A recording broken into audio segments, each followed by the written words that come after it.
Halo pemirsa, apa kabar? Kita berjumpa lagi dalam NTV Prime. Saya Doni The Kaiser. Pemirsa, sidang sengketa Pilpres di Mahkamah Konstitusi sudah rampung. Dalam sidang antara 27 Maret hingga 5 April, kuasa hukum dari pasangan 01 dan 03 meminta agar Gibran Rakabuming Raka didiskualifikasi dan Pilpres diulang. Intinya, MK digiring menyoal masalah cacat prosedur hingga etik di balik pencawapresan Gibran. Sebaliknya, kuasa hukum dari 02 kukuh mendesak MK berpegang teguh pada wewenang MK, yaitu memutus perselisihan mengenai hasil pemilu. Untuk membahas tentang arah putusan MK menyangkut sengketa Pilpres, kami mengundang Muhammad Nofrizal Bahar, pakar hukum tata negara UI. Bang Nofrizal, apa kabar? Baik, alhamdulillah. Sehat, Mas. Sehat. Long time no see ya. Selamat Idul Fitri juga, Mas ya. Selamat Idul Fitri. Baik, Mas Rizal, sebelum kita diskusi, kita simak dulu sebuah tayangan statement dari Margarito Kamis berikut ini. Mengenai Mahkamah punya wewenang memutus sengketa perselisihan pemilu, itu dibicarakan baik di pasal 22 maupun bicara mengenai pasal 24C itu. Sementara sekali lagi di putusan mahkamah yang ditunjuk sebagai dasar untuk menyamakan pemilu dan pilkada, sekali lagi cuman pendapat yang sekali lagi mengambil pendapat Pak Selamat Effendi Yusuf. Oke, Mas Nofrizal, yang benar argumentasinya Margarito Kamis atau tuntutan 01 dan 03? Ya, kita bagaimana menilai yang benar? Yang pasti karena saya dari Fakultas Hukum, kita bicara aspek hukumnya tentunya. Legal formalnya ya? Legal formalnya, iya. Kalau tuntutannya kan memang mau mendiskualifikasi. Yeah. Nah, tapi diskualifikasi pasangan capres dan cawapres ini kan belum pernah ada pengalamannya dan juga belum ada aturannya, gitu ya. Jadi apalagi kalau cuma salah satunya aja yang mau diskualifikasi, itu tambah nggak ada lagi, gitu ya. Jadi tapi kalau soal MK mau memutuskan apa, tentu MK bisa saja ya melakukan penemuan hukum, gitu kan. Jadi karena berdasarkan pengalaman yang lalu juga kan seperti pilkada juga kan sudah pernah ada diskualifikasi juga gitu. Yeah. Nah, tapi kan itu kan pasangan itu kemudian kalau mau dijadikan presiden pun ya, menjadikan jurisprudence gitu misalnya, yaitu belum ada tuh kita yang satu saja dari sepasang itu yang dibatalkan gitu, apalagi pemilunya sudah selesai kan. Pilkada kan beda sama Pilpres ya. Iya. Ini skupnya lebih luas dan nasional. Artinya ketika itu terjadi nanti, kemudian ada yang mengatakan ini cacat prosedural, kemudian ini soal etik dan sebagainya. Tapi kalau kita merunut kepada soal hukum formalnya sendiri, tentu tidak ada ruang untuk itu, Mas ya. Kalau yang peraturan yang ada sekarang, kalau kita mau, ya tadi kan seperti di awali tadi, ada introduction tadi bilang bahwa dari pembela tim 02 itu kan bilang bahwa ya ini kan MK kan kewenangannya hanya memutus sengketa hasil pemilihan umum saja, bukan soal prosedurnya ya, prosedur pencalonannya gitu. Tapi soal proses itu juga, ya dulu ada sejarahnya TSM itu juga kan MK juga yang mengawali sebelum itu diatur secara formal begitu kan. Jadi memang kita kalau bicara MK itu kita tidak bisa hanya berdasarkan pengalaman ya, berdasarkan pengalaman putusan-putusan MK yang lalu-lalu gitu. Tampaknya kita tidak bisa hanya membaca secara legal formal saja dengan aturan-aturan yang ada. Cuman kan masalahnya dari pihak 02 kan argumentasinya adalah bahwa demi kepastian hukum ini mau gimana sih, apa MK mau dibiarkan saja melakukan ultra vires misalnya terus-terusan gitu misalnya. Padahal memang MK ini selain dia melakukan kewenangannya yang ditetapkan di dalam konstitusi, sesungguhnya putusan MK itu juga bisa MK sebagai the guardian of constitution, itu juga prinsip Mahkamah Konstitusi di dalam teori hukum tata negara ya, dari mulai berdirinya MK yang pertama di Austria itu ya, itu memang MK di mana-mana didirikan atas dasar prinsip itu. Dia boleh melakukan interpretasi terhadap konstitusi gitu. Diizinkan untuk melakukan itu Iya, ya. iya. Tapi bisakah kewenangan MK di Indonesia itu memiliki kewenangan yang diperluas di luar atau lebih luas daripada kewenangan yang dimilikinya sekarang, termasuk ke ruang etik, ruang non legal formal dan sebagainya? Kalau ke ruang etik sih enggak ya. Enggak ya? Etik sih enggak. Cuman memang dalam memutus dia bisa mencari referensi ya. Para hakim MK itu kan kebanyakan ilmuwan ya. Mereka negarawan yang berasal dari ilmuwan gitu.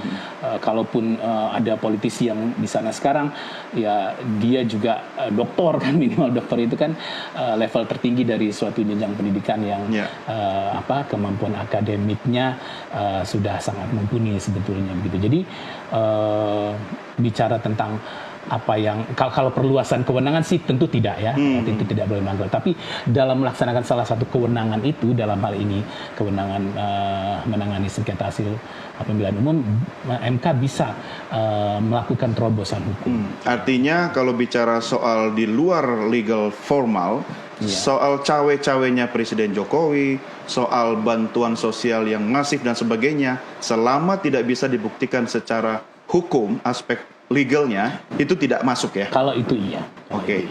Prediksi Anda, Mas Nofrizal, kemana arah putusan MK yang sesaat lagi nih akan kita dengarkan? Apakah diterima semuanya, ditolak semuanya, atau diterima sebagian? Ditolak semuanya dalam arti apa nih? Ditolak pendiskualifikasian maksudnya? Iya.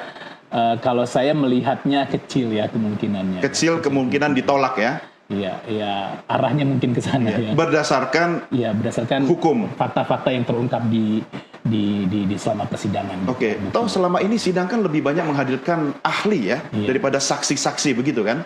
Nah, artinya apakah ahli itu memang cukup memberikan penguatan kepada hakim yang mulia, hakim konstitusi, sehingga dengan mudah misalnya Anda membaca arah putusan seperti itu, atau mungkin ada faktor lain, Mas? Kalau saya pribadi sih melihatnya para ahli bisa ya memberikan masukan kepada MK, di samping MK sendiri juga para hakim sendiri yang juga sudah mumpuni ilmunya gitu ya, mereka juga di belakang itu disupport juga dengan tim yang sangat kuat ya untuk melakukan analisis hukum gitu ya. Tapi dalam hal ini kalaupun bisa dibuktikan pendapat-pendapat para lawyers gitu ya, itu atau para ahli gitu dalam memberikan masukan kepada hakim MK, tapi hakim MK tentu tidak hanya bersumber dari pendapat para ahli itu saja ya. Pasti hakim MK juga akan menemukan referensi ilmiah yang lainnya juga. Tidak hanya 100% mengambil dari para ahli yang dihadirkan di situ saja. Dan yang paling dipegang oleh hakim MK kalau menurut saya sih adalah legitimasi dari suara rakyat itu sendiri yang memang kalaupun dibuktikan satu persatu di TPS, di lokasi gitu, apakah akan bisa membatalkan suara yang demikian jauh jaraknya, itu pasti juga jadi pertimbangan. Ya, kalau mau dihitung ulang juga mungkin waktunya bisa 5 tahun ya, sampai ke pemilu berikutnya gitu kan. Artinya hakim itu kan dengan idealismenya dia pasti sudah punya keyakinan tersendiri. Keterangan ahli itu hanya bisa memperkuat, memperteguh, atau mungkin mengurangi keyakinan hakim, tapi pasti sudah punya putusan begitu ya. Betul. Dan hakim MK ini sekarang ada 8 itu, ya pendapatnya juga belum tentu sama. Iya, iya. Anda yakin akan ada dissenting opinion? Ada ya. Ada. Siapa kira-kira yang akan berbeda? saya nggak tahu. Saya nggak bisa menduga. Oke, baik. Mas Nofrizal, kita rehat sejenak. Kita lanjutkan di segmen berikutnya. Pemirsa jangan kemana-mana. Kami segera kembali sesaat lagi.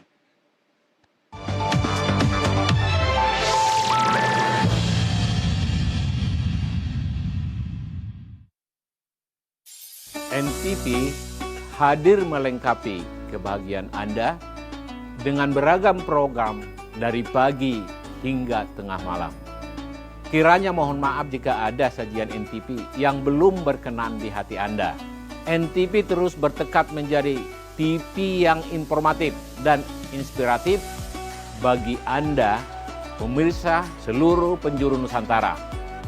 Segenap komisaris, direksi, dan karyawan NTV mengucapkan Selamat Idul Fitri 1 Syawal 1445 Hijriah.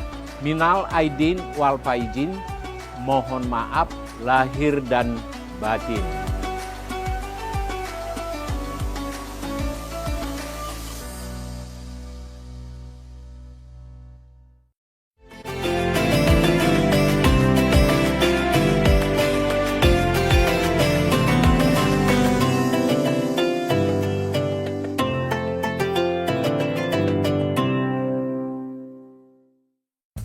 Beningnya embun memberi kesejukan hati di hari yang fitri.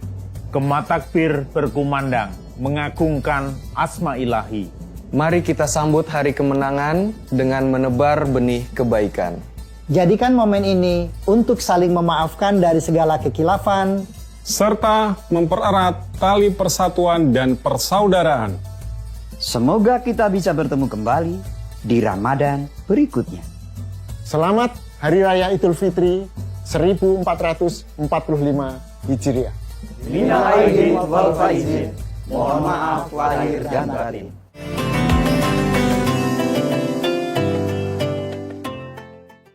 Sebagai televisi swasta digital pertama di Indonesia, Nusantara TV telah bersiaran secara nasional.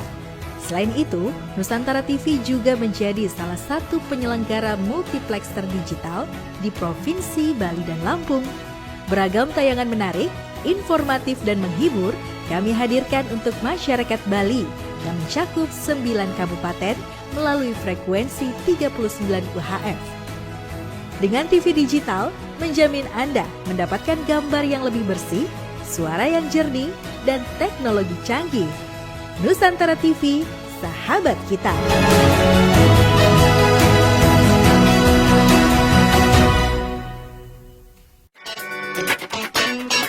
Dapatkan update berita dari berbagai sumber terpercaya dalam satu genggaman.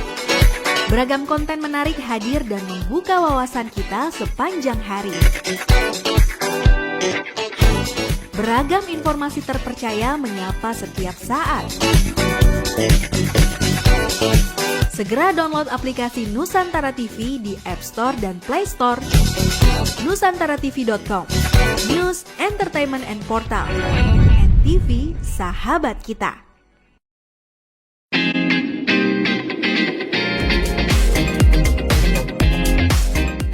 Ada 3 hal yang paling berharga di dunia ini: kasih sayang, keluarga, dan sahabat. Sahabat adalah seseorang yang selalu ada ketika kita ingin berbagi cerita, serta memberi perhatian ketika kita memerlukan. Sahabat.com hadir menemani waktu luang Anda. Sahabat.com, sumber informasi kita.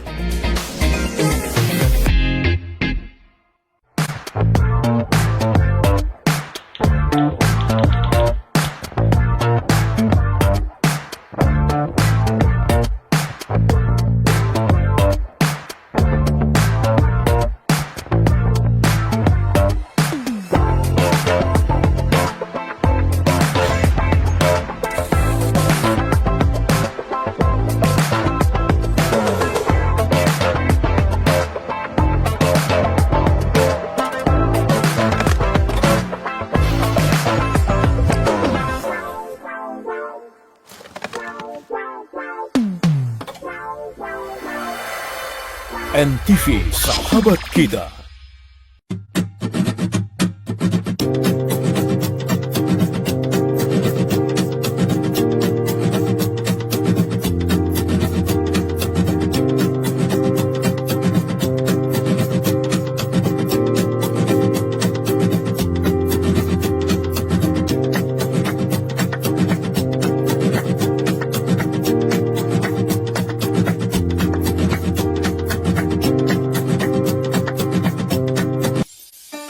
Sebulan sudah kita berpuasa Ramadan.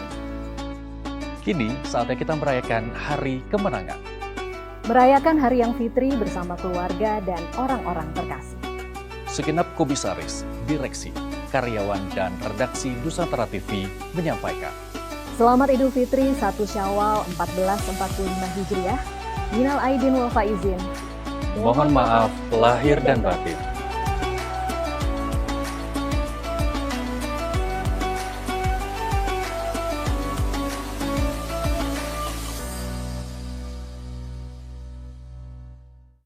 Sebagai televisi swasta digital pertama di Indonesia, Nusantara TV telah bersiaran secara nasional. Selain itu, Nusantara TV juga menjadi salah satu penyelenggara multiplexer digital di Provinsi Bali dan Lampung. Beragam tayangan menarik, informatif, dan menghibur kami hadirkan untuk masyarakat Lampung yang mencakup 12 kabupaten melalui frekuensi 42 UHF. Dengan TV digital, menjamin Anda mendapatkan gambar yang lebih bersih, suara yang jernih, dan teknologi canggih. Nusantara TV, sahabat kita.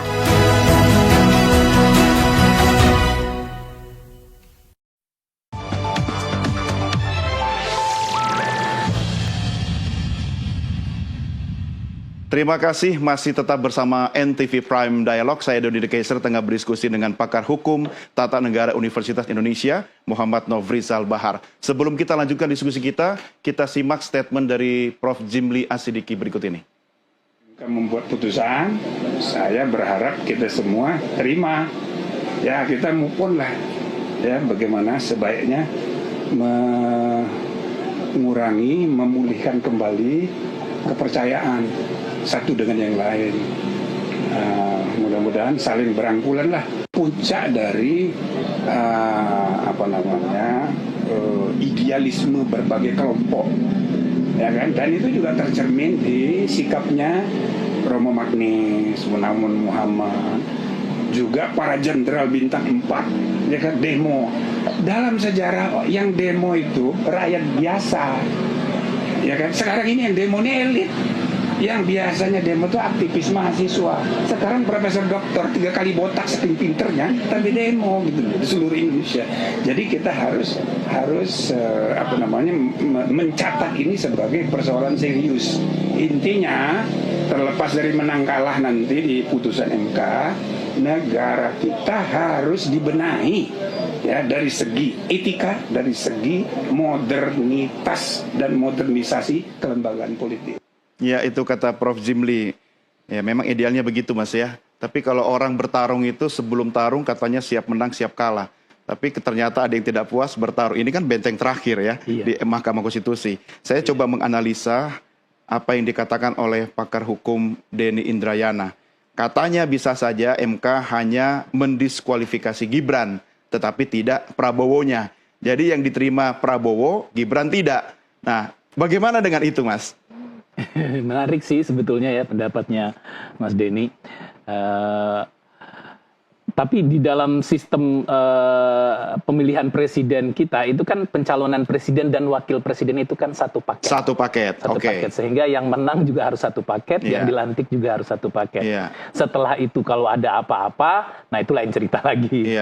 Iya. Artinya ketika analisanya Denny Indrayana itu diterima, Prabowo kemudian disahkan ya sebagai presiden terpilih, tapi tidak Gibran, berarti bukan satu paket dong ya, setengah paket gitu ya. Nah, kalau menurut Undang-Undang Dasar ya kan, kita merujuk nih kepada Undang-Undang Dasar Negara Republik Indonesia tahun 1945, pasal 8 bener ya, ayat 2, Undang-Undang Dasar 1945. Nah, ini ada grafisnya ya. Dalam hal terjadi kekosongan wakil presiden, selambat-lambatnya dalam waktu 60 hari, MPR menyelenggarakan sidang untuk memilih wakil presiden dari 2 calon yang diusulkan oleh presiden. Nah, ini kan kalau sudah dilantik kan, presiden dan wakil presidennya kan? Konteksnya begitu. Tidak terjadi itu pasal itu, tidak bisa dilaksanakan pasal itu kalau belum dilantik presiden dan wakil presidennya. Tepat sekali. Nah, dalam hal ini apa yang bisa jadi pegangan ini? Ya, menurut saya pasal 8 ayat 2 itu tidak berlaku terhadap kondisi yang akan ya seperti Mas Denny bilang ke kondisinya Gibran ini belum bisa diterapkan ke Prabowo Gibran kan? Belum bisa diterapkan karena mereka belum dilantik. Ya. Jadi kalaupun diskualifikasi pemilu ulang itu wacana-wacana yang memang ada contohnya di pilkada gitu ya. Tapi kalau untuk pasal 8 ayat 2 ini kondisi di mana sudah ada dulu presiden dan wakil presidennya. Gitu. Oke. Kalau misalnya dengan skenario dilantik dulu, ya kan? Tapi setelah dilantik kemudian diberhentikan begitu. Ya, kalau diberhentikan itu kan proses impeachment ya kita mengenalnya. Proses pemberhentian presiden itu kan melalui proses yang panjang ya. Dari mulai pendapat DPR, kemudian dikirim kepada MK, MK mengadili ya pendapat DPR tersebut benar atau salah, kemudian dikembalikan lagi ke DPR, lalu DPR secara politik kalau memang oke diteruskan ke MPR, kalau nggak oke ya mereka nggak teruskan, tapi sampai di MPR nanti MPR juga akan memutuskan akan memberhentikan atau tidak. Jadi prosesnya panjang sekali, bukan karena proses tidak ada hubungan dengan proses pemilu sebetulnya. Artinya sebenarnya urusan MK sudah selesai, ya kan? Ketika sudah dilantik jadi presiden dan wakil presiden itu urusannya lain lagi begitu kan? Kalau memang ada hal-hal yang membuat wapres salah satunya dianggap tidak menjalankan tugas, baru bisa diimpeach begitu kan? Oke. Lalu kenapa sampai Denny Indrayana bisa mengasumsikan seperti itu, Mas, menurut Anda? Mungkin dia hanya melihat celah gitu,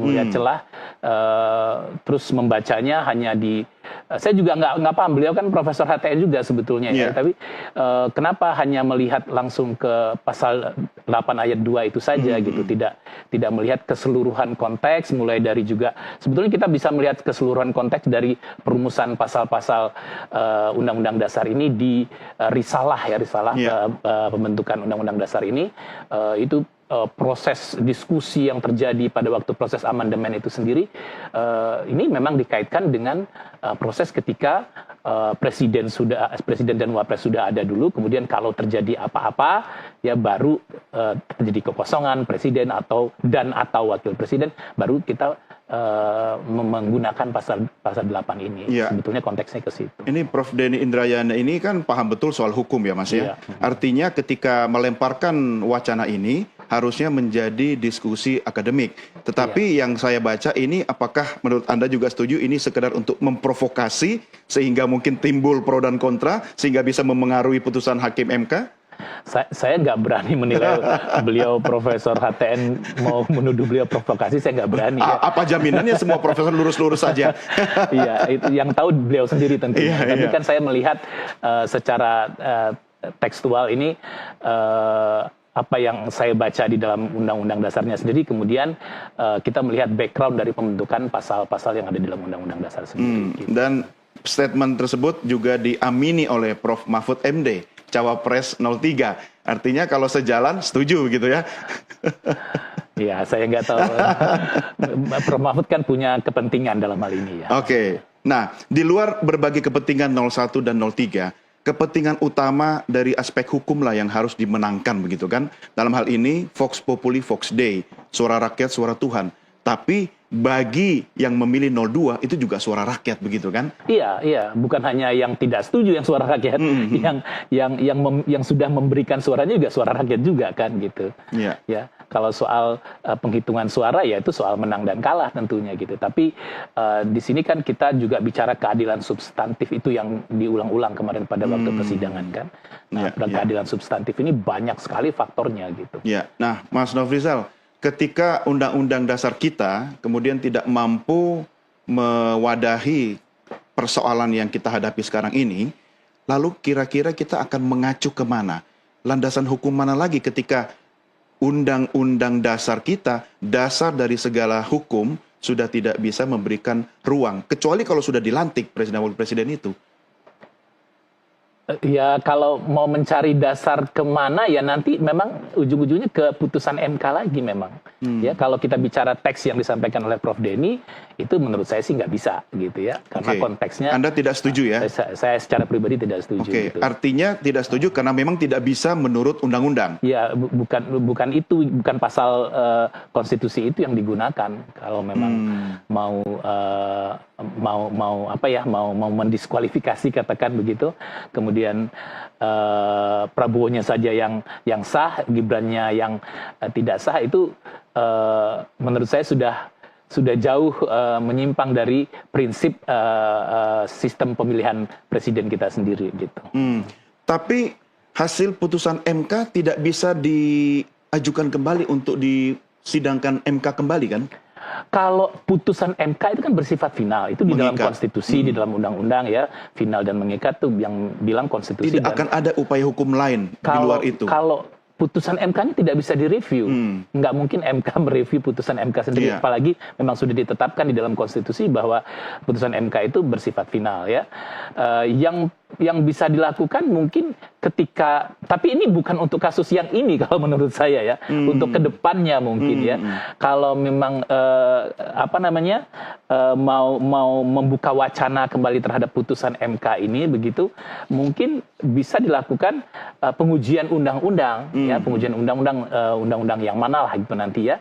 Ada pasal mungkin yang bisa diuji lagi gitu, atau mungkin pasal yang lama kemarin, tapi tentunya dengan alasan yang berbeda ya, dengan pemikiran-pemikiran yang berbeda walaupun pasal yang diuji sama gitu. Nanti MK dalam memutuskan bisa saja memberikan pertimbangan-pertimbangan yang berbeda lagi sehingga putusannya juga agak sedikit berbeda, bisa juga gitu. Tapi bukan putusan yang nanti ketika yang mana nih, yang putusan 90. Putusan 90 mau direview lagi sih nggak bisa, nggak ada ruangnya kita untuk melakukan review terhadap putusan MK. Kalau misalnya kemudian MK memutuskan bahwa pemilu diulang dengan mengikut sertakan semua pasangan capres-cawapres 01, 02, 03 sama dengan Gibran juga. Misalnya ya. Kalau misalnya sih boleh-boleh saja. MK mungkin melakukan itu. Kemungkinan itu akan ada tidak? Kalau melihat pengalaman, MK bisa memutuskan seperti itu. MK bisa. Oke, itu sempat disitir oleh Mbak Titi juga soal itu. Dalam arti belum tentu bulat suara ya, tapi misalnya yang lebih banyak tentu yang setuju dengan pemilu ulang gitu, itu bisa saja. Bisa saja terjadi. Baik, Mas Nofrizal, saya akan mengakhiri diskusi kita dengan kembali ingin meminta penegasan dari Anda. Prediksi Anda, MK akan memutuskan menerima, menolak, atau setengah? Menerima dengan catatan. Menerima dengan catatan ya. Kira-kira catatannya soal apa nih? Catatannya tentu misalnya nih ya, MK memerintahkan kepada pembentuk undang-undang untuk membuat aturan yang lebih jelas apabila hal-hal seperti ini terulang kembali ya. Dari demikian banyak pelanggaran-pelanggaran yang terjadi gitu ya, dengan kekosongan hukum yang ada gitu. MK saat ini mungkin memutuskan ya